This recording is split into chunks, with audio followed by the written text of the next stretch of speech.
بسم اللہ الرحمن الرحیم۔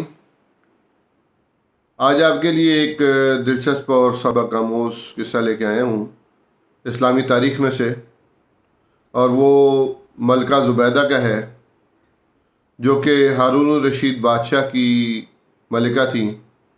766 عیسوی میں ان کی پیدائش ہوئی تھی اور 831 عیسوی میں وہ انتقال فرما گئی تھیں۔ انہوں نے مسلمانوں کی فلاح و بہبود کے لیے بہت سارے کام کرائے تھے، اور جب وہ فوت ہوئی تو کسی نے ان کو خواب میں دیکھا اور پوچھا کہ آپ کے ساتھ اللہ نے کیا معاملہ کیا، تو کہنے لگی کہ اللہ نے مجھے بخش دیا۔ تو کہنے لگے ہاں بخشش تو ہونی تھی، آپ نے اتنی بڑی نہر کھدوائی۔ تو کہنے لگی نہیں، میری بخشش جو ہے وہ نہر کھدوانے کی وجہ سے نہیں ہوئی۔ تو پوچھنے والا بڑا حیران ہوا، اس نے تعجب سے پوچھا پھر کیا ہوا؟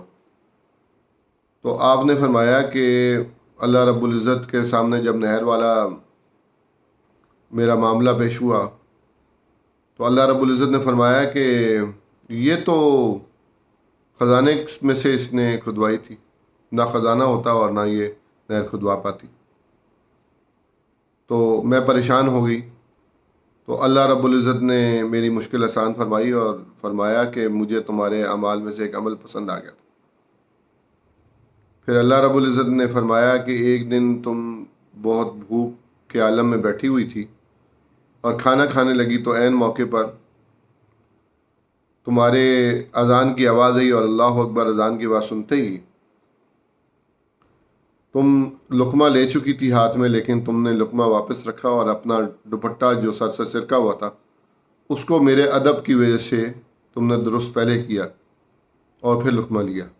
یہ ادا تمہاری ایسی پسند آئی ہے کہ جس کی وجہ سے میں نے تمہاری بخشش کر دی۔ تو اس سے یہ معلوم ہوا کہ انسان کو چھوٹی سے چھوٹی نیکی کو بھی چھوٹا نہیں سمجھنا چاہیے، اور رسول اللہ صلی اللہ علیہ وسلم نے یہی فرمایا ہے کہ کبھی بھی چھوٹی نیکی کو چھوٹا نہ سمجھو۔